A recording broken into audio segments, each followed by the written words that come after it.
Graça e paz para você que me assiste. Estamos aqui com mais um vídeo, né?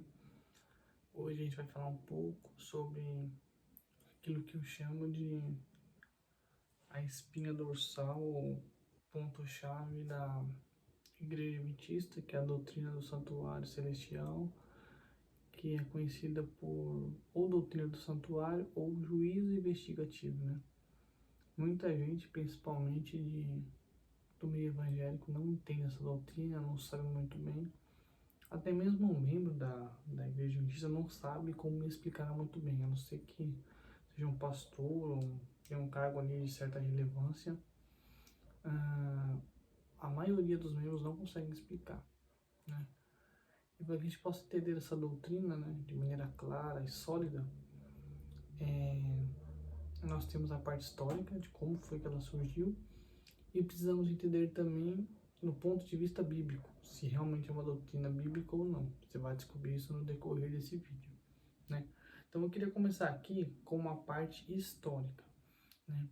Então o que acontece? Muita coisa eu deixei anotada aqui, né, na minha escolinha, para ficar mais fácil, né? E vamos explicar isso aí, como é que funciona, né?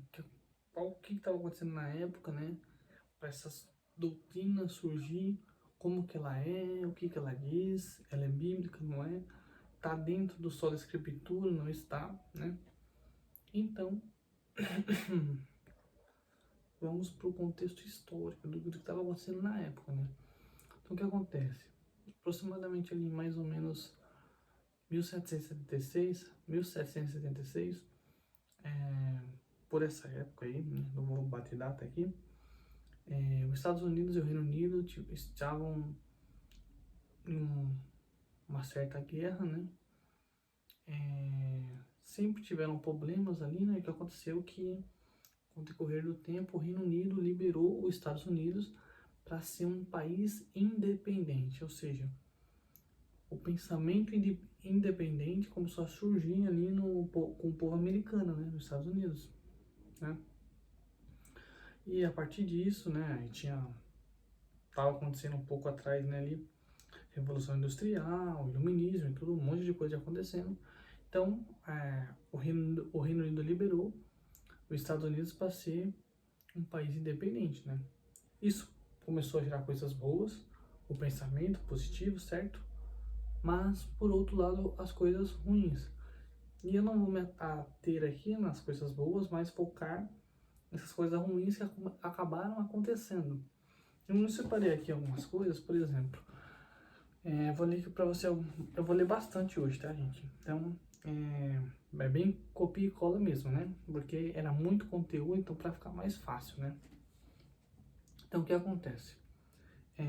O líder do transcendentalismo, chamado Ralph Waldo Emerson, ele declarou isso em um artigo, tá? Não sei se eu pronunciei o nome certo, mas se você dar um Google aí, provavelmente você vai achar ele, tá? Olha o que ele disse, dentro desse contexto aí de né, os Estados Unidos ser um país independente, né? Olha o que ele falou. Acreditar nas suas próprias ideias e pensamentos, acreditar que é o que é verdade para você, individualmente, é ao mesmo tempo verdade para todos, é genial. Acredite em você mesmo e todas as outras pessoas vibrarão nessas mesmas cordas de ferro. Então eu citei isso aqui por quê? Para você ver como que esse pensamento surgiu na época, entendeu? Tipo assim, como eu disse, coisas boas, coisas ruins. Isso é um exemplo de uma coisa ruim, porque com o passar do tempo, né, o que aconteceu? Qualquer pessoa, independentemente de conhecer a Bíblia ou não, abria a Bíblia, escrevia um periódico. O que era um periódico? Um jornal secular da região da época. Ela escrevia uma doutrina, publicava, espalhava vários e vários panfletos, e aí alguém leigo lia aquilo que aquela pessoa escreveu. E uma observação aqui, um parênteses, né? Essa pessoa que fazia isso era alguém que não tinha nenhum conhecimento mínimo bíblico. Não sabia nada de teologia, nada. Espalhava esse documento e um monte de gente acreditava, tá entendendo? Então eu peguei alguns exemplos aqui de algumas coisas, por exemplo, vamos lá. Vamos só começando, né? É, muita gente dizia, né? Isso também é conhecido na história como o movimento do Segundo Grande Despertar, né? Que durou ali entre 1800 a 1830, 40, mais ou menos. Teve vários movimentos desse. Então, o que aconteceu? Eu anotei aqui, ó. As pessoas, elas pregavam o quê nessas épocas, hein?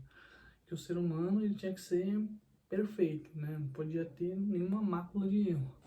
E que ser perfeito estava relacionado a não usar tempero, não tomar café, né? Enfim, chá, várias coisas dessas.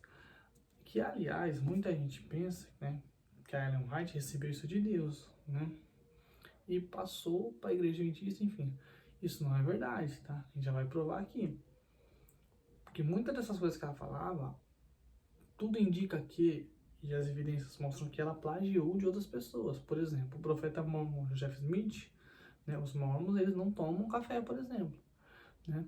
Se você pegar a reforma de saúde da Ellen White e a do Joseph Smith, é copia e cola, é igualzinho, né? Não dá pra saber bem. Ao que tudo indica, ela copiou dele, até porque ele e os mormons vêm primeiro que a igreja adventista. E eles tinham um certo parentesco ali, se eu não me engano, eles eram primos, então tá tudo relacionado, tá tudo ligado, né? Então eu quero citar um negócio aqui, vou ler aqui pra vocês, tá? Em 1830, o Dr. Graham, que é o inventor da bolacha cracker, né? Promoveu uma dieta restrita a frutas, vegetais, grãos e proibição de temperos, café e chá. Isso em 1830. Ellen White tinha aproximadamente aí 7 anos de idade, era criança ainda, né? Mas não parou por aí, ele aconselhou também a respeito de vestuário, indicava moradia em casas que fossem altamente arredadas, também era a favor de banhos gelados. Enfim, gente, ele era até contra atividade sexual dentro do casamento mesmo. Pra vocês verem que eu não estou inventando, né? Então o que acontece? O que tudo indica é que essas visões, tudo isso aí que ela falava, que recebeu do Senhor, ela copiou de outras pessoas, tá? Mais pra frente a gente vai tratar aqui dos plágios, isso é bem mais pra frente, não é agora, né? E, gente, ela plagiou mesmo, extensivamente. Inclusive, tem auditores adventistas que eles declaram isso, eles afirmam isso. Até porque, diante das evidências, não dá pra você fugir, né? É aquela famosa frase, quando tá fácil, não há argumentos. Como é que vai, né? Dizer que ela não plagiou, sendo que a gente prova, né? Enfim. Então, esse movimento do Grande Despertar, o que aconteceu? Muita coisa estranha começou a acontecer na época. Porque, assim, na Igreja Adventista, o que eles passam pra gente é assim. Eles falam assim, ó. A Ellen White foi a única profeta que surgiu naquela época, uma voz profética de Deus, a verdadeira mensageira do Senhor. Só que isso aí é mentira. Na época da Ellen White, profeta pipocava. Cada dia tinha um profeta, né? Tinham vários profetas. Então essa história de que só tinha ela e tal, isso é mentira. É só você estudar um pouquinho, só se você manjar um pouquinho de história, você já vai saber que isso aí é balela. Eu chamo de balela, né? Então o que aconteceu? Várias dessas mensagens de assim do Senhor, que ela tinha visão e tal, muita coisa era plágio e outras coisas, se você... a maioria era tudo plágio, gente, tá? Então eles têm essa ideia lá na Igreja Adventista que ela que foi que deu a reforma de saúde. Mas tudo indica que vou repetir, recapitulando, que ela copiou do Joseph Smith. Não sei se o Joseph Smith copiou de alguém, isso daí não vou saber te falar. Mas tudo indica que foi plágios, diante das evidências. Então eu quero ler alguns exemplos para você aqui que eu separei. Uma mulher chamada Joana, da Inglaterra. Ela publicou vários artigos e panfletos contendo doutrinas a respeito da observância do sábado como dia sagrado e sobre uma iminente volta de Cristo. Bem parecido com Ellen White, na verdade. Catharine Emmerich, uma frágil freira que recebia visões e possuía estranhos superpoderes. Enquanto entrava em transe, ela corretamente previu os resultados da guerra em que Napoleão Bonaparte fazia parte. Pra você ver. Isso aqui na época da Ellen White, tá, gente? Bernadette recebia aparições da Virgem Maria enquanto entrava em longos transes, que que muitas vezes duravam mais de 1 hora. Durante tais transes, ela podia se mexer, caminhar, porém se ela resolvesse parar, nenhuma força humana era capaz de movê-la do lugar onde estava. Abre parênteses. Segundo alguns relatos, Ellen White muitas vezes fazia o mesmo. Fazia a mesma coisa que essa Bernadette, tá? Aqui tá. E agora que eu vou te dar uma chave bem legal. A Madeleine Ann Lee, profetisa Quaker, né, dizia ter recebido o mesmo espírito que Jesus recebeu enquanto esteve na Terra. Porém, ela se considerava, presta atenção agora, uma luz menor que apontava para uma luz maior. Quem é adventista, já foi, sabe que dizem que os escritos da Ellen White é uma luz menor que aponta uma luz menor, né? Só que é interessante. Por que a luz no meu quarto aqui, que eu tô gravando no quarto, né? É uma luz bem forte, certo? E eu tava pensando, né, depois que eu saí da igreja e tal, e agora eu vou na Assembleia de Deus, né? E, inclusive, deixa eu te falar uma coisa pra vocês. É sim uma igreja muito boa e saudável, depende da Assembleia também, né? Mas enfim, que prega Cristo, prega o verdadeiro evangelho genuíno que transforma e muda vidas, tá? Essa luz aqui, ela pega o quarto todo aqui, né? Agora imagine que eu pego meu celular e ligo a lanterna e aponto para essa luz. Qual que é a luz que é superior? A do meu celular, a lanterna ou essa aqui? Essa aqui, né? Por que eu tô dando esse exemplo? Porque essa luz que eu tô dando exemplo aqui, isso que eu tô falando com vocês, é uma representação do sol da Escritura, é uma representação da Bíblia, que é a Bíblia Sagrada, livro de Deus, palavra de Deus. Esse livro, que é a palavra de Deus, ele é essa luz. Então, algum adventista está tentando passar para você que essa lanterna, que é os escritos da imagem, apontam para a palavra de Deus. Isso é conversa de religioso fanático para tentar te enganar. Você pode ser enganado? Eu não gosto. Tanto é que, quando eu descobri muitas dessas doutrinas falsas, né, eu fiquei muito revoltado, na verdade foi essa, mas maturidade vem com o tempo, né? Então agora eu tô aqui em forma de estudo, passando para você que tá aí do outro lado, e dizer para você, não fique nervoso, porque muitas dessas pessoas que estão lá, elas estão sendo enganadas. Elas também não sabem de muitas coisas, de nada disso aqui que a gente está falando. Então, vamos assim, se a gente pegar uma escala de 0 a 100% da totalidade da igreja, é 90% não sabe de nada e 10 ou 5% da igreja são aqueles pastores que estão em alto cargo já e que não querem denunciar as mentiras. Por quê? Porque vão perder vários privilégios. Vão perder o salário, vão perder auxílio isso, auxílio daquilo. Então é mais ou menos isso que iria acontecer, né? Então, uma luz menor que apontava para uma luz maior, exatamente como a Ellen White.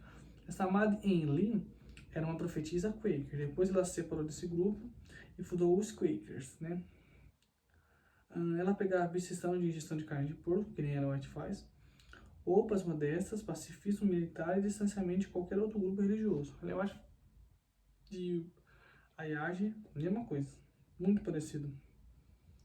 Ela dizia que era um povo especial escolhido por Deus. E olha isso, escolhido por Deus, que esse movimento havia recebido uma nova luz do Senhor para aqueles dias. Mesma coisa que ela vai te falar, a igreja adventista até hoje. Nada mudou. Enfim, tem mais exemplos aqui, mas até aqui é o suficiente. Então o que acontece? Eu dei esse exemplo para mostrar para você que não tinha só ela, tinha muitas outras pessoas que diziam e faziam o mesmo. Falava que era o único profeta e tal. Então tudo isso estava acontecendo na época dela, entendeu? Mas enfim, gente, é muita coisa para contar, né? Então o que acontece? É interessante ressaltar o quê? Que dentro desse período histórico, o que aconteceu? Dentro desse contexto histórico, se você pegar os TJ, os Mormons Adventistas, que é as igrejas que a gente chama de seita, né? O que é uma seita? Geralmente, uma seita é um grupo menor que sai de um grupo maior, na maioria das vezes. Então o cristianismo está aqui, ó. Então um grupo menor sai e ele não é ortodoxo, ele divide, ele foge da doutrina pregada pelo cristianismo verdadeiro, puro e genuíno. Entende? Então, por exemplo, Mormons, TJ, adventista, pelo menos esses três que são os mais fortes aqui considerando as 3 seitas mais fortes aqui no Brasil, pelo menos, eles saem de grupos maiores, entendeu? Já o catolicismo não, é ao contrário. O padrão é o quê? Um grupo menor sair do maior. O catolicismo é muito grande aqui no Brasil, né? Mas, então eu aprendi também com um pastor aí, o que acontece? Existem uma técnica aí para você conseguir identificar as seitas, né? Que é a regra das 4 operações matemáticas. Você tem mais, menos, vezes e multiplicação. Quando você aplica isso aqui, isso é básico, tá? Tem coisas mais profundas, mas eu vou falar o básico para você que está aí do outro lado. Quando você aplica essas 4 operações, mais, menos, vezes e multiplicação, né? As 4 operações matemáticas, você consegue identificar uma seita. Então o que eu aconselho a você? Tem essas 4 operações. Se você está numa igreja aí, e pelo menos uma ou duas dessas coisas que eu falar aqui para você agora, se encaixar, bater, coloca um alerta vermelho na sua cabeça e foge porque você está numa seita, tá bom? Então vamos lá, quais são essas 4 operações? Eu já falei aqui. Adição. Vamos começar com adição. As seitas sempre adicionam algo à Bíblia. Então vou te dar um exemplo. A Ellen White falou assim: santificar o sábado ao Senhor importa em salvação eterna. Oi? A cara quer dizer que a guarda de um dia do calendário importa em salvação eterna. Se eu não guardar o sábado, eu não posso ser salvo. Tem base bíblica para isso? Não tem. Então, assim, eu não vou entrar no sábado aqui, porque não é isso hoje. Mas para vocês verem que está adicionando algo que a palavra não diz. A palavra não diz que o sábado importa em salvação eterna. Inclusive, eu estava meditando hoje no livro de Mateus, quando um jovem rico pergunta para Jesus os mandamentos que deveriam ser seguidos, Jesus cita vários. Cadê o sábado ali? Cadê o sábado ali, já que, né, é o mandamento esquecido? Eles gostam de citar que é um mandamento esquecido. Engraçado, né? Será que honrar pai e mãe não é um mandamento esquecido, não? Tanta gente aí desonrando o pai e mãe, não é verdade? Não adulterarás. Meu Deus, isso aí é o mais esquecido de tudo. Todo mundo, né? Isso aí pega muita gente também, não adulterar, né? Enfim. Porque eles costumam dizer que o sábado é um mandamento esquecido, né? Mas enfim, não vou entrar no sábado porque não é o assunto hoje, mas acabei entrando aqui um pouquinho, mas já, né, vamos sair disso aí. Então, na adição aceita, sempre adiciona algo à Bíblia. Então, eu dei um exemplo da igreja adventista, né? Vamos dar um exemplo aqui agora do catolicismo, só para, né? Onde está na Bíblia que essa questão da intercessão dos santos, por exemplo, né? Que o catolicismo prega. Né? Cadê isso na Bíblia? Lá em João 14, Jesus disse: ninguém vem ao Pai senão por mim. Mas segundo o catolicismo, o pessoal, né, os santos chegam ao Pai por os santos mesmos, né? Jesus que disse isso aí em João 14: ninguém vem ao Pai senão por mim, foi o que Jesus falou, que ele era o caminho, a verdade e a vida, certo? Mas segundo, estou aqui só por entre aspas, o catolicismo, nesse caminho é um atalho chamado Maria. Maria e os outros santos levam as mensagens para Deus. Mas tem base bíblica para isso? A resposta é negativa, não tem. Então, adicionando algo que a Bíblia não diz. Essa é a adição. Na subtração, a seita sempre subtrai algo da divindade de Cristo, algo da divindade de Deus, por exemplo. Então, os testemunhos de Jeová, por exemplo, vão dizer que o Espírito Santo não é uma pessoa, mas que que o Espírito Santo ele é uma força ativa. Vão mudando para encaixar as doutrinas, as heresias, as mentiras deles, entendeu? Então eu falei adição e subtração. Como que, por exemplo, vamos falar aqui do juízo investigativo. Como que a igreja adventista ela subtrai algo da pessoa de Cristo, né? Da divindade, quer dizer. Dizendo que não é um arcanjo. Miguel, arcanjo. Não é. Não é. Né? A gente vai provar.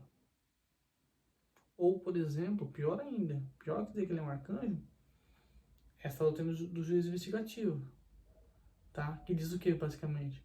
Que a expiação de Cristo, ela não foi completa na cruz, sendo que lá em João 19, a Bíblia diz que Jesus abriu os braços e disse no grego, tetelestai, está consumado, pago, liquidado, os pecados. Mas segundo o Adventismo, não.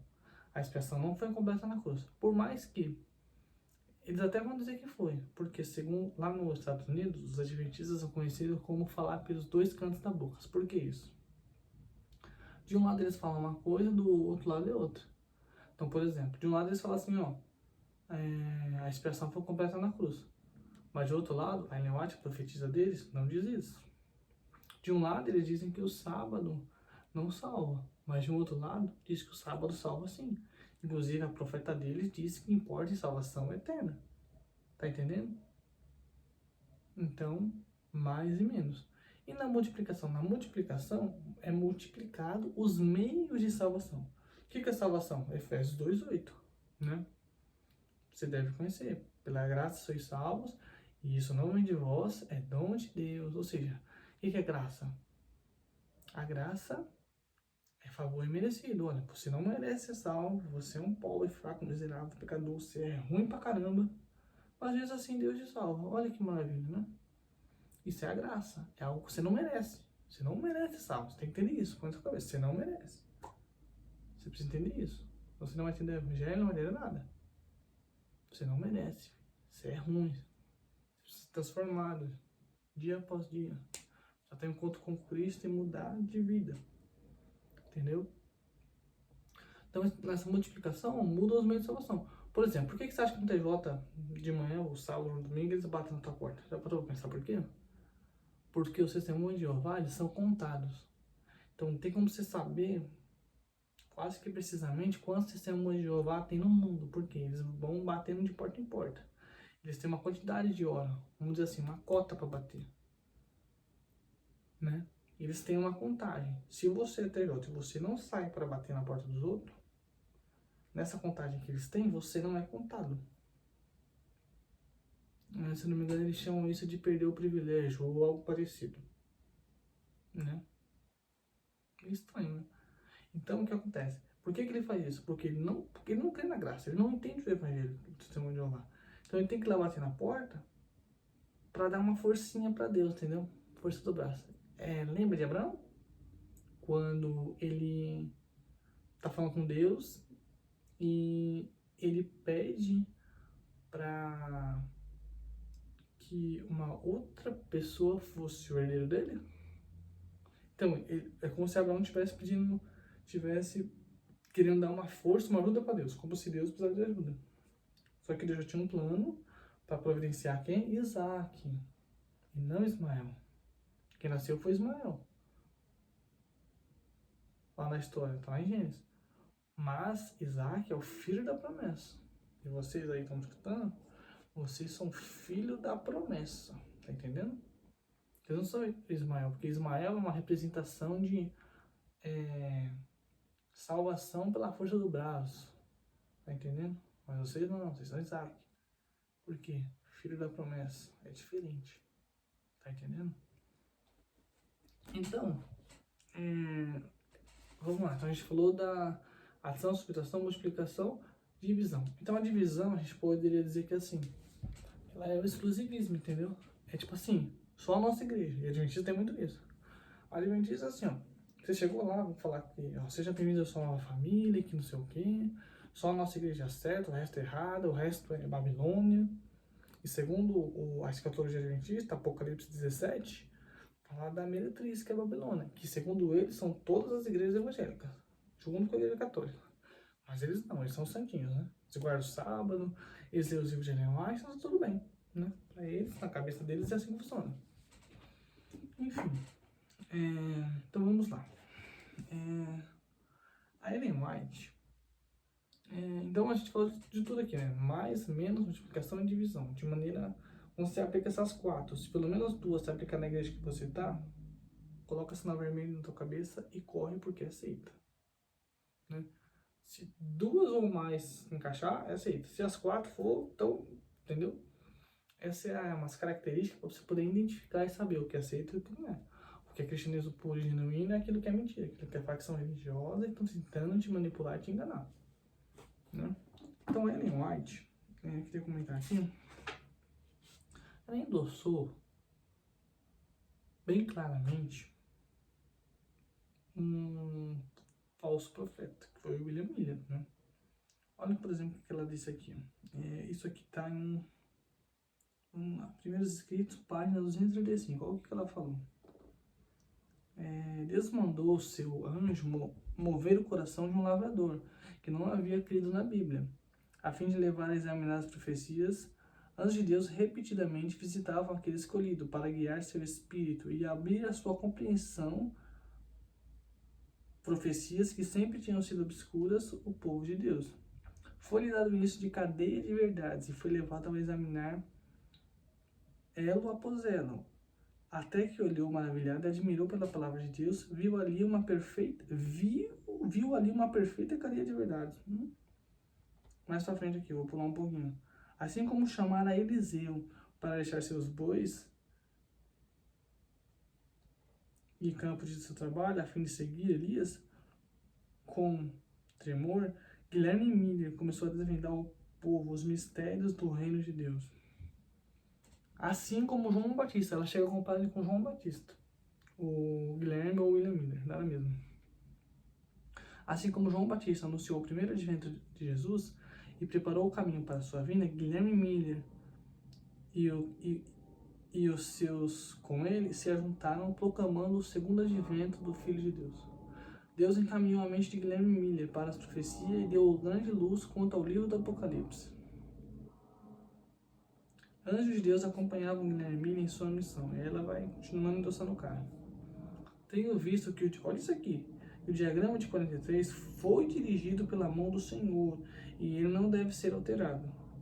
Que as figurações que eram o que ele desejava que fossem, que sua mão estava presente e ocultou um engano em alguma figuração, de maneira que ninguém pudesse vê-lo, até que sua mão fosse removida. Então ela claramente dá o cara, um cara que errou tudo que ele falou. Marca a data para volta de Jesus, algo que segundo a Bíblia é errado. Não pode marcar a data para volta de Jesus. Está lá no texto, está em Mateus, está em Atos, entendeu? Então ela endossou um cara que o cara ele errou absolutamente tudo que ele falou. Não acertou nada. Nadinha. Como que ela é uma falsa profetisa se ele endossou um cara desse? Eu te pergunto aí, como que ela é uma verdadeira profeta se ela endossou um cara que errou tudo que ele falou? Que o diagrama de 43 ela disse aqui, foi dirigido pelo Senhor. E que o Senhor ocultou. Se ele ocultou, ele mentiu. Tito 1:2 diz que Deus não pode mentir. Então tem um problema. Ellen White diz que ele ocultou. Tito 1:2 diz que Deus não mente. E aí, você fica com quem? Com Ellen White ou com a Bíblia? Eu fico com a Bíblia. Não é verdade? Só a Escritura. Né? Lembra da Reforma Protestante. Ali com Lutero, não é verdade? Então o que acontece? Antes do grande desapontamento, houve, vamos dizer assim, um pequeno desapontamento. Eu vou ler aqui para você o que aconteceu. O ano de 43 chegou, porque a data que o William Miller marcou foi 1843, o William Miller, né? Então 43 chegou, passou em nada da vinda de Cristo. Então isso gerou confusão, né? E o que aconteceu? O ano de 44 nem era para acontecer. Eles se perguntavam por que Deus havia falhado em cumprir a sua promessa. Todavia, mal sabiam eles que não deveriam ser a última vez que esse sentimento ocorreria. E essas perguntas seriam feitas em seu meio. Para o primeiro momento da angústia e dúvida, quem veio para salvar os adventistas foi o amigo pregador millerita, Josiah Litch, que havia tido uma visão que mostrou por que do não aparecimento de Jesus na primeira data marcada, 1843. Foram os pecados e falhas deles mesmos, os milleritas, sua falta de pureza e de consagração. Então ele dá essa desculpa aí para dizer o quê? Que por causa da falta de consagração, reverência, essas coisas, Jesus não voltou naquela época. Então o que ele está querendo dizer aqui? Ele teve essa visão e que Jesus não veio simplesmente porque eles não estavam consagrados o suficiente, né? E ele dá essa desculpa aí e fica por isso mesmo, né? E engana. Então ele é cavalaria, né? Ou seja, Josiah Litch aí foi depois o William Miller deu uma distorcida ali e enganou muita gente, né? Então o que acontece? E aí eles fizeram que o cálculo estava errado e mudou para 44. Primavera de 44 eles mudaram. E, né, Eu tenho aqui, deixa eu ver. Ó, vou citar um negócio aqui pra vocês que eu peguei aqui, tá? Ellen White, The Year, Expect One e Disappoint. Ó, o que diz isso aí? Os mais fracos e covardes acabaram tendo vencidos pela falta de resiliência e se uniram ao lado adversário. Quem são esses? Aqueles que abandonaram o grupo depois que viu que tudo isso era conversa. Entendeu? Então os israelitas que veio com essa conversa aí ajudou muita gente, né?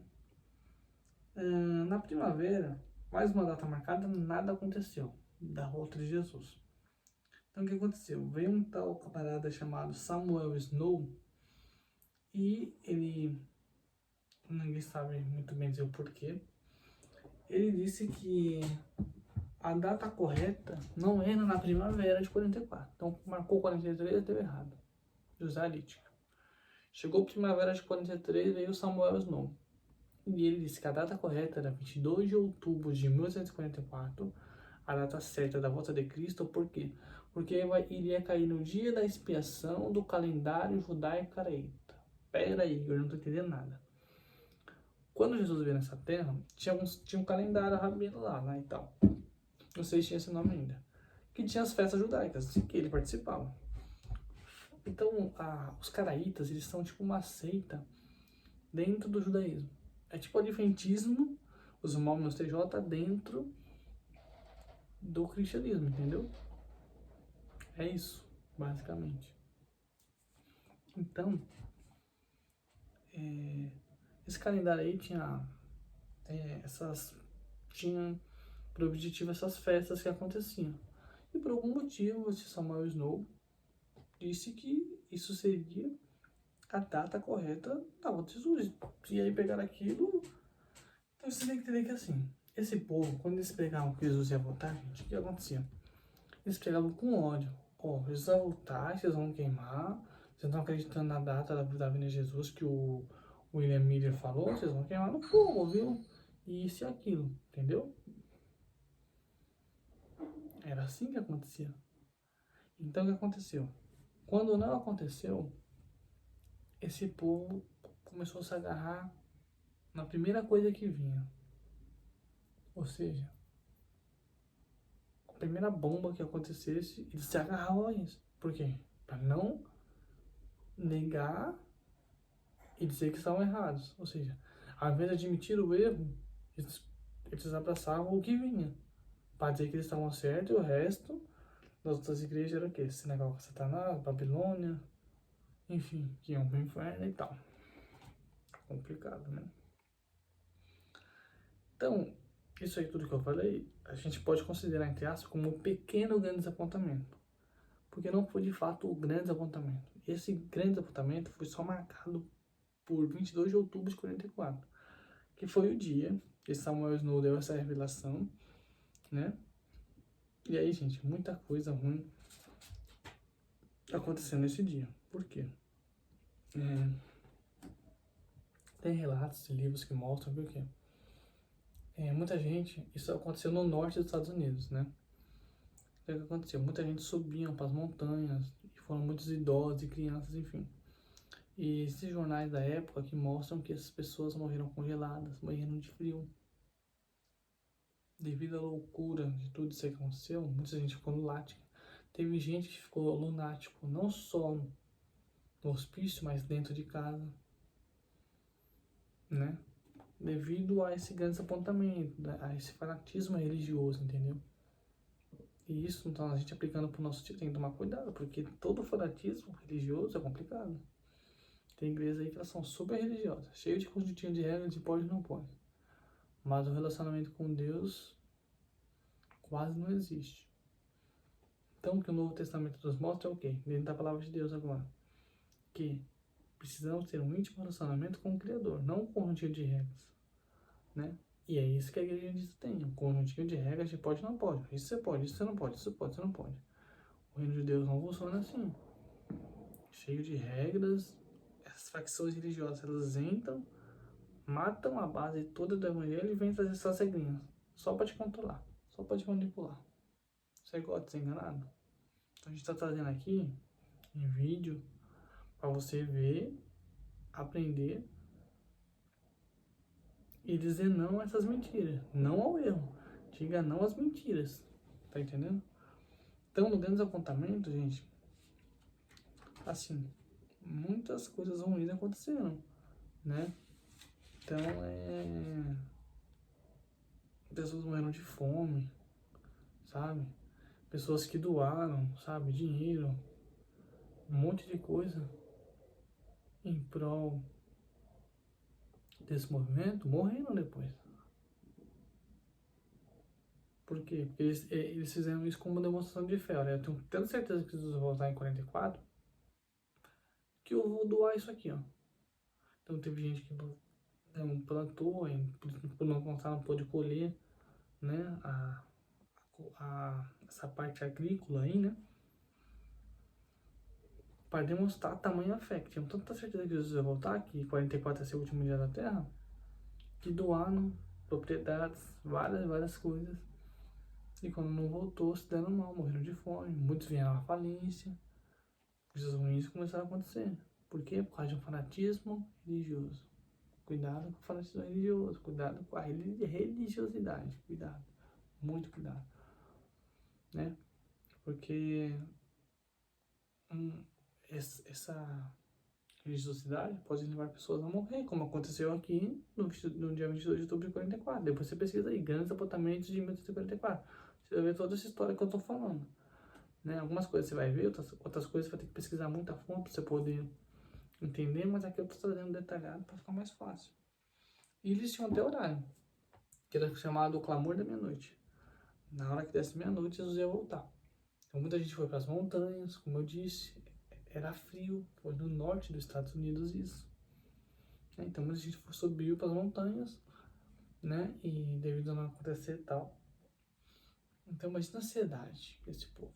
Imagina o estresse deles. 11h50 da noite. E o tempo passando. Meu Deus, 10 minutos para voltar. 11h55, 5 minutos, meu Deus. Quando deu meia-noite, então, meu Deus, nem se fala.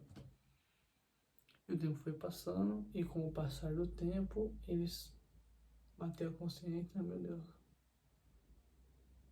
Estamos em um grande desapontamento. Por quê? Jesus não ia voltar.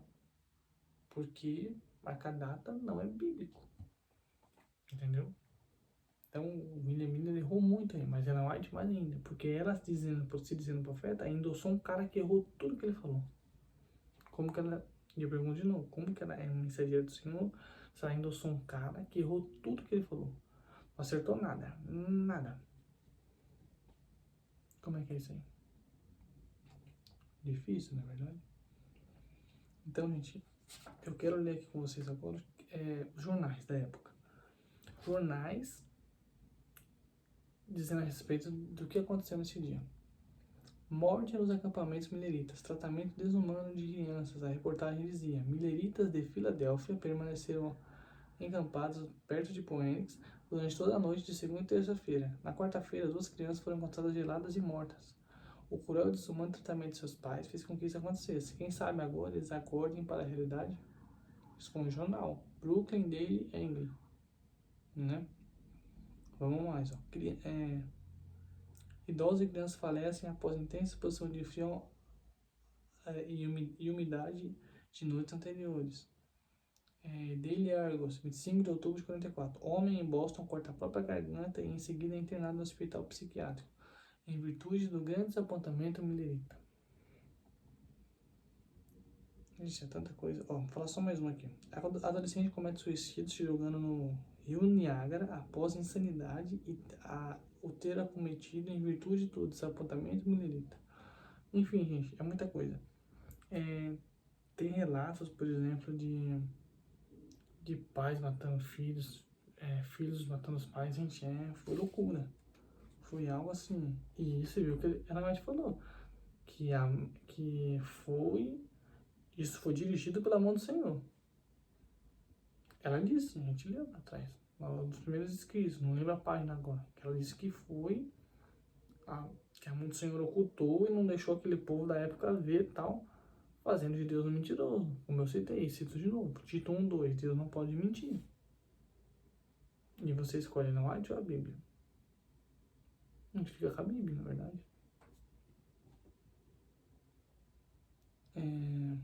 Gente, então, assim, foi algo terrível, foi algo que, assim, horrível, sabe? Assim, aconteceu muitas desgraças, pessoas se matando, morrendo de fome, luta de falência, crianças, idosos morrendo também, em virtude desse grande apontamento que ela diz que a mão do Senhor dirigiu tudo. Inclusive, mais pra frente, eu não vou lembrar agora, eu acabei não anotando isso, mas eu vou citar aqui. Ela disse que foi plano de Deus que o povo passasse, aquele povo lá, passasse pro grande apontamento, que foi plano. Olha, eu entendo você dizer assim, Deus permite algumas coisas. Mas você fala assim, que Deus planejou, porque quando você fala que Deus planejou, você está querendo dizer que Deus arquitetou, que Ele quis que acontecesse, entendeu? Isso não é certo, né? Você dizer que Deus planejou suicídio, assassinato, enfim, diversas atrocidades, pai matando filhos, filhos matando os pais. O que é isso? Deus planejou isso aí? Óbvio que não. Só se for o Deus, o Deus da imagem não é o Deus da Bíblia. A realidade é essa, não é? Deus não tem parceria com essas coisas, né? Eu anotei aqui também, deixa eu só pegar a referência para vocês. George Knight, na página 293 do livro Millennial Fever, o que ele escreve? Tem uma igreja daquela época que era a igreja que o William Miller fazia parte. Eles fizeram uma declaração pública declarando o que eles pensavam desse movimento millerita da época. Preste atenção aqui. Número 1. Essa declaração pública que essa igreja fez, tá? Era uma igreja, se não me engano, metodista da época em que o William Miller era batizado, né? Eu não tenho certeza se essa é a igreja que Ellen White foi expulsa, eu vou ficar devendo isso. Mas se não for, é a que o William Miller fazia parte. Olha como eles denunciavam e o que eles diziam desse movimento millerita. São 4 pontos, vou falar do primeiro. Eles pressionavam os membros a abandonarem suas igrejas locais. É uma coisa hoje em dia, né? Porque quando um evangélico de outra igreja vai para o adventismo, eles fazem festa, né? Tem um site aí chamado CACP, Centro de Pesquisa Apologética Cristã, CACP, eu acho que é isso. CACP, pesquisa aí, depois você dá um Google. E lá, tem uns documentos que mostram a festa que os adventistas fazem quando alguém do meio evangélico vai para lá. Eles divulgam, ex-pastor da Batista se converte e tal. Porque para eles é um orgulho, entendeu? Porque eles são exclusivistas, são muito exclusivistas, né? Então eles pressionavam os membros a abandonarem suas igrejas locais. Isso não mudou, gente. Continua a mesma coisa hoje em dia. Eles ficam pescando na cara dos outros, pescando evangélico, católico, enfim. Um monte de gente para vir para a igreja deles, porque só eles estão certos. O resto é Babilônia e é aquela história toda que vocês sabem, né? Tópico 2. Eles fizeram no dia 22 de outubro um teste de fé para aqueles que aderiram ao movimento, sendo que tal data e teste não se encontram na Bíblia. Tá perfeito isso aqui, não tem nem como acrescentar para nada. A data não está na Bíblia. Inclusive eles tentam usar um texto de Apocalipse, que eu acho que não vai dar tempo de eu entrar hoje, para tentar dizer que o grande sepultamento está profetizado na Bíblia. Olha a ideia. Jesus amado, tem misericórdia, Jesus. Tópico 3. Todas as igrejas que discordassem da interpretação de Miller sobre a Bíblia eram chamadas de apóstatas e, portanto, eram difamadas sobre os membros do movimento. Mesma coisa hoje em dia. Se eu conversar com o adventista sobre a questão do sábado abolido, se falar que o sábado foi abolido, pronto, apóstata. Ele pode não te falar isso, mas na cabeça dele ele pensa assim. Por quê? O mesmo pensamento que tinha naquela época tem hoje em dia. Eu tô tentando mostrar pra vocês, gente, que não mudou, continua igual, né? Eles tentam te mostrar lá no Apocalipse lá que iam matar um tal de um decreto dominical, que nunca vai acontecer. Não tá na Bíblia, eles inventaram isso aí. Ellen White inventou isso aí. Por quê? Porque a igreja adventista, ela não é só a escritura, ela é uma seita perigosíssima. A verdade é essa. Doer quem doer, essa é a verdade. Não importa se você ficou lá 5, 10, 15 anos. A verdade, costumo dizer assim, que a verdade, quando ela chega, ela arrebenta qualquer coisa que está na frente dela. Quando a verdade chega, quando a consciência bate, fala, meu, o que eu estava fazendo ali? Estava num clube. O que eu sabia do mundo espiritual, do reino de Deus? Jejum, oração, palavra verdadeira eficácia. O que eu sabia? Eu fico me pensando, né? Eu não sabia nada. Tava no leite. Mas quando você vai com maturidade, você vai para o alimento sólido, a coisa muda, entendeu? Então você se aprofunda realmente, né? Tópico 4. Os menonitas batizavam as pessoas baseadas em seu dogma particular, e não numa autêntica experiência cristã. É uma coisa hoje em dia.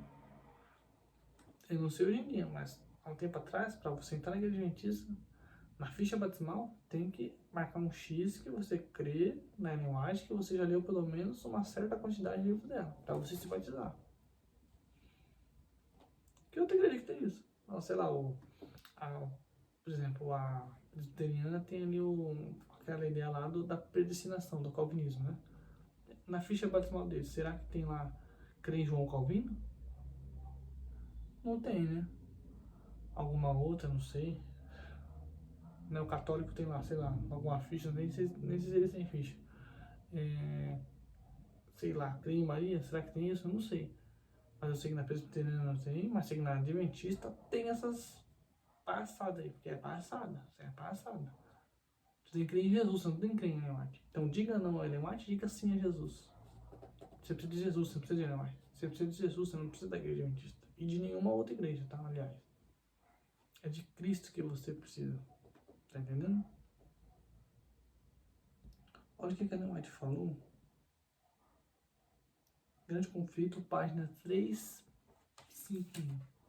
De todos os grandes movimentos religiosos, desde os dias dos apóstolos, nenhum foi mais livre de imperfeições humanas e dos enganos de Satanás do que o de outono de 44. Mesmo hoje, depois de transcorridos muitos anos, todos que participavam do movimento, que permaneciam firmes na plataforma da verdade, ainda sentem a santa influência naquela obra abençoada e dão testemunho que ela foi de Deus. Foi de Deus matar um monte de gente. Foi de Deus aí fazer tudo aquilo que eu acabei de falar. Caramba, hein, nós? Como que ela não me fala? Como que uma pessoa dessa pode ser uma profeta de Deus? Tem alguma coisa errada, né? Tá tudo errado.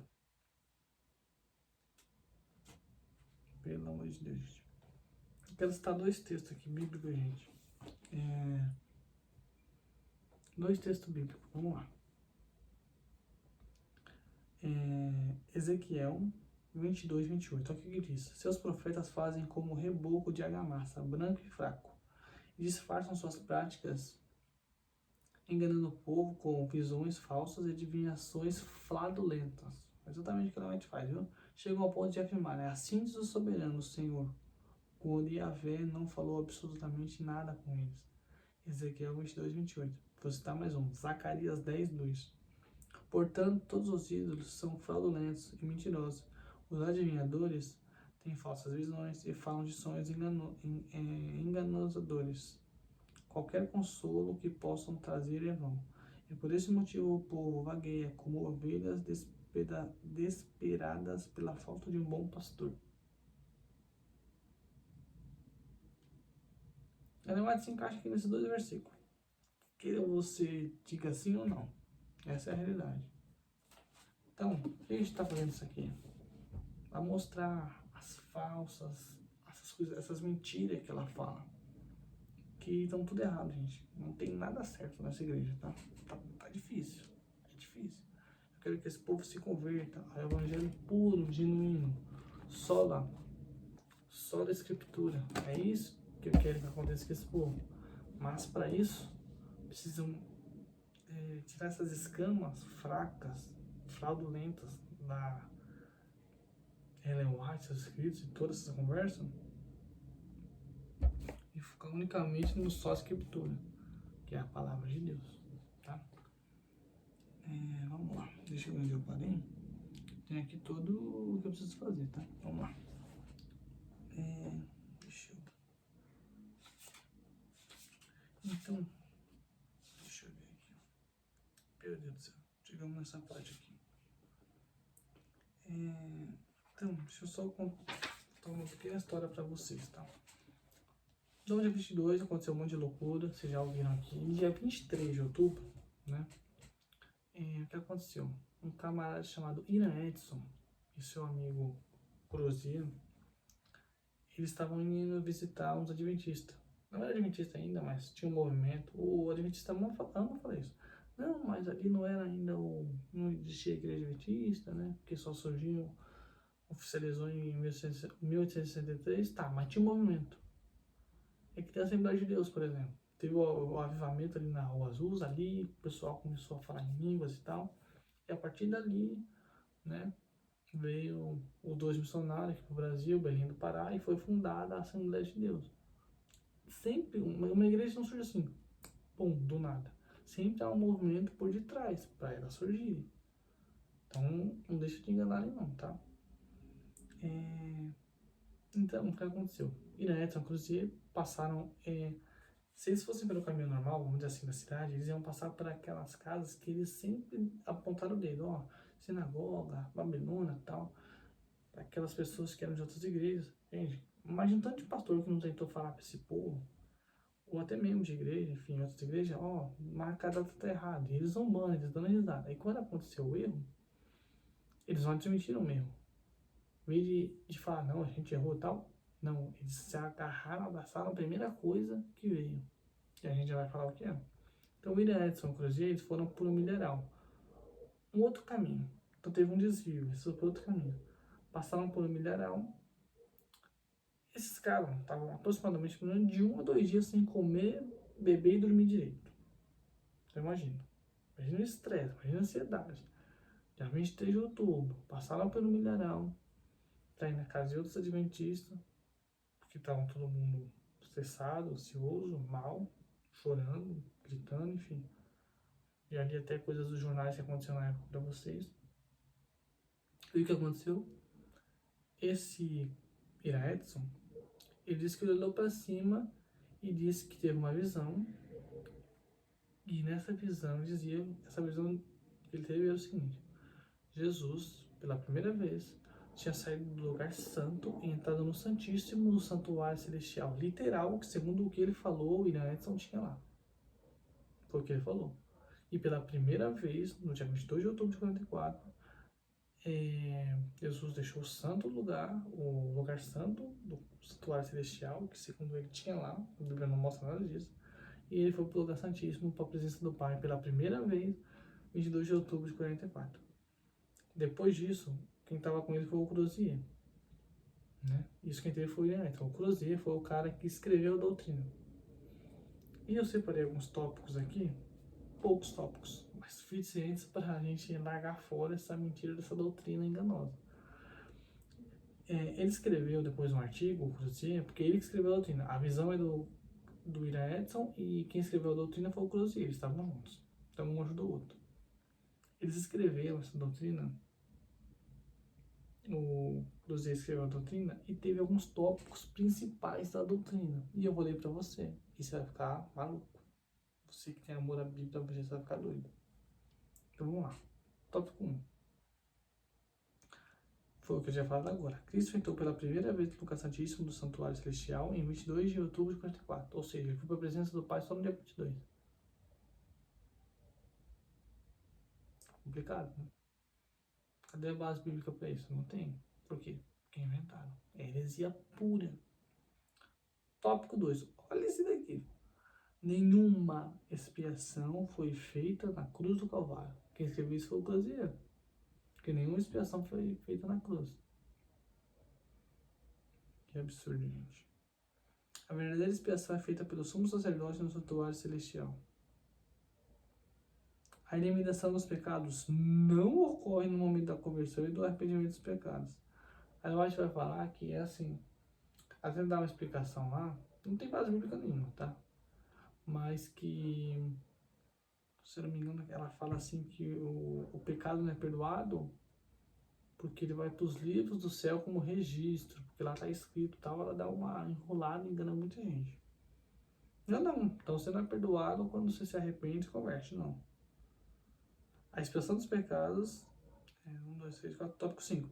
A expiação dos pecados não será completa até que Cristo coloque todos os pecados sobre Satanás, que é representado pelo bode expiatório do dia da expiação levítica.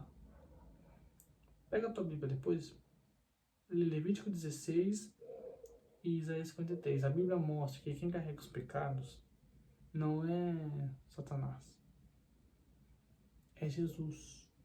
Os bodes de Levítico 16 é uma representação de Cristo, que tinham dois bodes. Um que era sacrificado e o outro que ia para o deserto. Aquele que vai para o deserto é uma representação de Jesus, quando viesse perdoar os nossos pecados, ia levar nossos pecados para longe da gente. E o outro, o sacrifício dele. Isaías 53 vai mostrar o quê? Tá falando de Jesus ali, né? Isaías 53, meu Deus, pega Isaías 53 e lê. Onde que ali tem Satanás carregando pecados? Não tem isso. Porque isso é conversinha para te enganar. Mas agora você sabe que é mentira. Então eles fazem de, querendo ou não, você pode pôr aqui Satanás como um corredentor, né? Porque ele está carregando os pecados, não é Jesus, é Satanás. Quem que é o seu redentor? É Jesus? Ou é o diabo? Quem que é? O meu é Jesus, e o seu? Denuncia essas mentiras e esses enganos. Essa doutrina saiu do centro, do fundo do inferno. Não é de Deus. Não está na Bíblia isso. Não está. Eu falo aqui com muita humildade, tá? Sei que os adventistas vão botar tanta paulada com essa doutrina que vocês não têm nem noção. Gente, tudo isso que eu tô falando aqui, tem mais uma coisa. A expiação só será completa depois da purificação total do santuário celestial, que apenas começou no 22 de outubro. Gente, pelo amor de Deus, né? É difícil. Olha o que diz. Ai, meu Deus. Atos 2:28. O que vai dizer lá? Que a gente já recebeu o perdão. Já recebemos. Entendeu? Ai, meu Deus do céu. Ó, vamos lá. Vamos trazer aqui mais alguma coisa. Ó, referência. Uma palavra ao pequeno rebanho, por George Knight, página 171. A teoria do santuário celestial, que é o Jesus investigativo, eles receberam do ancião, o R.L. Crozier, o Crozier que eu citei, que logo em seguida ele mesmo repudiou. O próprio sujeito que escreveu a doutrina, que estava junto com o Granson, depois ele denunciou e rejeitou a doutrina, dizendo que era tudo mentira. O próprio cara que escreveu disse que não, mas a igreja adventista não, disse que sim. O cara teve a consciência de falar assim, meu, é como se tipo assim, tivesse, eu comi um negócio estragado aqui, eu falei besteira, agora eu vou consertar, foi o que ele fez. Mas a igreja adventista não recusou, por quê? Lembra que eu falei? Eles denunciavam, apontavam o dedo para as outras igrejas. E eles não quiseram admitir o erro e abraçaram o que veio. O que veio foi isso aí, foi Jesus investigativo. O que veio, eles abraçaram. Tá entendendo? Doutrina de número 24 da igreja adventista. Presta atenção. Porque eles vão falar assim, não, a expressão foi completa. Foi completa? Olha o que a doutrina de número 24 diz. O mistério de Cristo, o santuário celestial. Há um santuário no céu, nele Cristo ministra em nosso favor, tornando acessível aos crentes os benefícios do seu sacrifício expiatório, oferecido uma vez por todas na cruz. Aqui está falando que foi uma vez por todas, certo? Aí continua. Ele foi imposado como grande sumo sacerdote, começou o seu ministério necessário por ocasião da sua ascensão. Em 44, no período do fim profético de 2.300 dias, ele iniciou a segunda e última etapa do seu ministério expiatório. Se eu estou falando de uma segunda etapa, eu estou querendo dizer que a primeira não foi concluída. A segunda etapa iniciou. Quer dizer que não é só aquilo, tem mais coisa.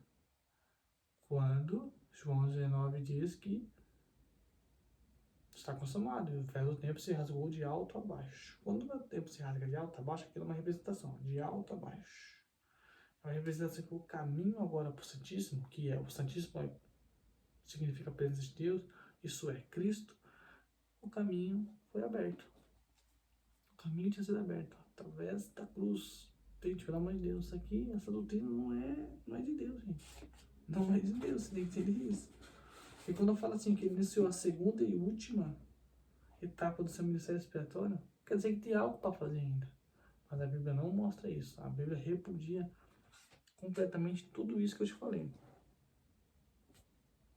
Então aqui eu quero trazer para vocês agora a sequência dos fatos, do que aconteceu por essa época. Então vamos lá. A gente chegou já 1 hora aqui, tá quase acabando. Sequência dos fatos. Entre 1830 a 43, William Miller prediz o retorno de Cristo para o ano de 43. Foi o que ele fez durante essa época. 1843, Cristo não veio, portanto William Miller decidiu mudar a data do retorno de Cristo para a primavera de 44, acatando o conselho de seu amigo Josiah Littick. Primavera de 44, chegou. Cristo não aparece novamente, Samuel Snow apresenta a data de 22 de outubro, baseado no dia da expiação do calendário judaico-caraíta. 22 de outubro chega, 44, o grande desapontamento. O dia do grande desapontamento, Cristo não volta à Terra e muitas tragédias, suicídios, assassinatos, internações e hospícios passam a ocorrer dentro do povo adventista/millerita. Miller admite seu erro e se aposenta.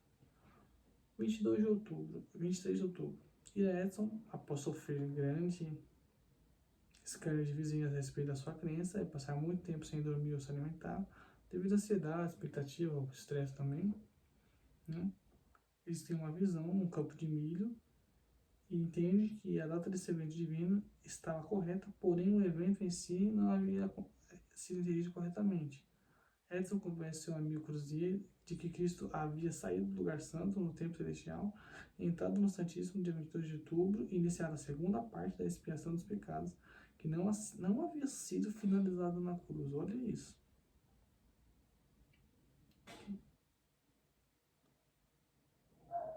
Que doutrina que não é de Deus. Não é de Deus, gente. Não é. Não adianta dizer que é, porque não é. Isso aqui é tudo contra a Bíblia. 7 de fevereiro de 46. O Cruzier ele publicou essa doutrina e olha o que a Ellen White falou.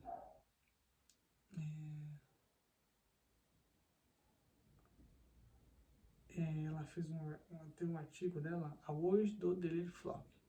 E nesse artigo ela endossa o que Cruzier falou e diz que aquilo que ele escreveu no artigo que ele publicou estava certo. E no artigo dizia que nenhuma expiação foi feita na cruz. E todas aquelas coisas que eu já falei. E ela endossou e falou que estava certo. 7 de fevereiro de 46, A Word do Delirium Flock. Foi onde ela publicou isso. Mesmo o Cruzier renunciando a doutrina, falando, não, isso mesmo. Porque o que viesse naquela época, eles abraçavam. Gente, o povo dava risada deles. Por causa das loucuras que eles falavam.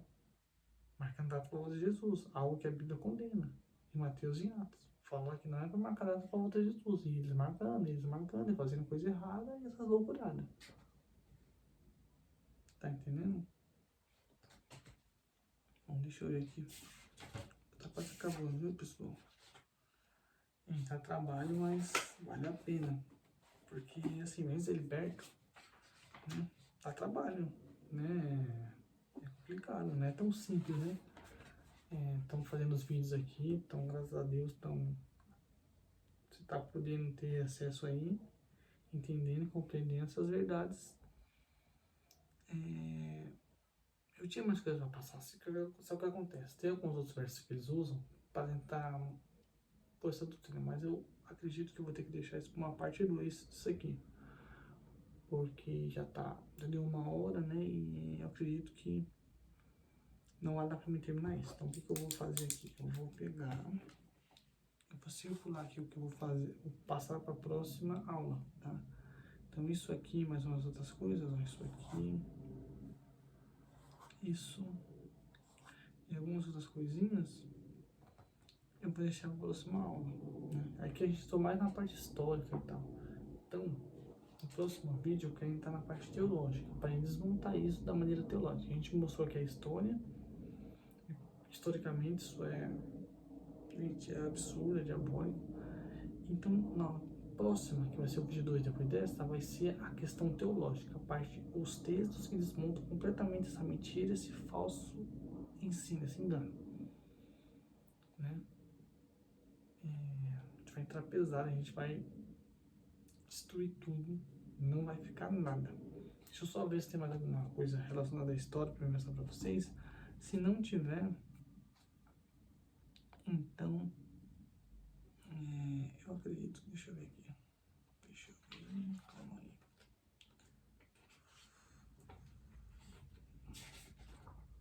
Porque se não tiver, a gente vai entrar na próxima aula na parte mais teológica, viu? Não, só tem parte teológica agora, viu? Então aqui, ó, até aqui, ó, já sei até onde eu passei para vocês. Na próxima aula, vou até anotar aqui, ó. Parte 2, para mim saber. Que até aqui eu passei a aula para vocês. Então, gente, essa doutrina, ela é completamente diabólica, errada, tá tudo errado, gente. A gente desmontou aí na história toda essa doutrina mentirosa. No próximo vídeo a gente vai falar da parte teológica, que aí vai ser a Bíblia, né? O que a Bíblia diz e mostra a respeito disso, né? Então a gente tem, por exemplo, João 19, diz que está consumado. Jesus pagou todo o pecado, tudo a nossa dívida, né? A doutrina dizia ali no artigo que eu li para você, né, que o Cruzei escreveu, que a eliminação dos pecados não acontecia no momento que se arrepende e tal, que você se converte. Que diz ali em Atos 2 diz que não, a gente, né, entende? Então é complicado, mas eu acredito que foi o suficiente para que você possa entender que essa doutrina não é bíblica, ela é a espinha dorsal da igreja adventista. Por mais que muita gente pense que é o sábado, não é o sábado. Não é o sábado a principal doutrina, é essa do juízo investigativo. E o juízo investigativo está completamente ligado com o sábado. Eles caminham juntos, entende? Porque quando aconteceu o desapontamento, só para me encerrar essa parte, e um camarada chamado Joseph Bates foi o cara que trouxe o sábado pro adventismo. Esse cara, ele tinha uma célula. E ele começou a estudar o porquê que o grande desapontamento aconteceu. Só que esse cara, ele não tinha conhecimento teológico nenhum. Então ele era só mais um ali que abria a Bíblia e inventava coisa. Entende? Então ele, segundo ele, o que ele quis dizer? Que, segundo ele, o Joseph Bates, né, que trouxe o sábado para a igreja adventista, ele pegou um panfleto de um milerita chamado Tomás, né, que absorveu o ensinamento, esse Tomás absorveu o ensinamento de Raquel Oakes, que falava a respeito da obrigatoriedade da guarda do sábado. E ele pegou isso, levou para o casal White e eles, beleza, é isso mesmo. E trouxeram o sábado, né? Só que tinha muito mais coisa que o Joseph Bates ensinava, que depois Ellen White, James White, teve que dar um pé na bunda no traseiro dele e jogou ele para escanteio. E essas coisas, eles se desfizeram, mas o sábado eles guardaram. Então por que eu disse que o juízo investigativo está ligado com o sábado? Porque esse cara estudou e ele chegou à conclusão que o quê? Que o povo adventista não podia guardar o sábado antes de se desconectar com as igrejas falsas, que eram aquelas igrejas que eles chamavam de apóstatas, sinagoga de Satanás, entendeu? Só depois de se desvincular que eles poderiam começar a guardar o sábado, entendeu? E que ele tinha uma passagem lá em Levítico que falava sobre as 7 manchas no altar. E do nada tirou que essas 7 manchas do altar, tá lá em Levítico, ai, gente, não lembro o texto agora. Mas se eu não me engano é Levítico 16 ou 17, alguma coisa assim. Levítico 16, 17, alguma coisa relacionada a isso. Que fala sobre essas 7 manchas do altar. E ele tirou disso aí, que falava de 7 anos. Ou seja, de 43 com 7 vai dar 51. Ele dizia que em 51, presta atenção, só para finalizar, que esses 7 anos, segundo ele, 7 anos, né, de 43 com 7 dá 51. Jesus voltaria em 51 e que ele ia vir salvar aqueles que tivessem guardando o sábado da maneira correta, porque o sábado era o selo de Deus. Porque o sábado é o selo de Deus. Então, durante esses 7 anos, o povo ali, eles serão testados a respeito da guarda do sábado. Se eles passassem, quando Jesus voltar em 51, eles iam ser salvos. Quem não guardasse o sábado direito, e aquelas igrejas que estavam apóstatas que não fazia parte do grupo milerita, eles já estavam perdidos já. Os ímpios e as outras igrejas perdidas, só eles salvos. Os únicos bonitinhos eram eles, só eles poderiam ser salvos. Então você viu como o juízo vindicativo está completamente ligado a essa doutrina, né? Então esse é o vídeo aqui, gente, essa parte histórica. Né? No próximo vídeo a gente vai falar da parte teológica a respeito disso. Vamos destrinchar tudinho. Então é isso. Um bom dia, uma boa tarde, uma boa noite. Até o próximo vídeo. Fiquem com Deus. Um abraço. E espero que você tenha aprendido muito nessa aula. E tem mais coisa, gente. A gente só tá na pontinha. Tem muito mais coisa ainda para você aprender, tá bom? Fique com Deus. E até a próxima aula. Amém? Que a graça e a paz de Jesus seja sobre você e a sua casa. Amém?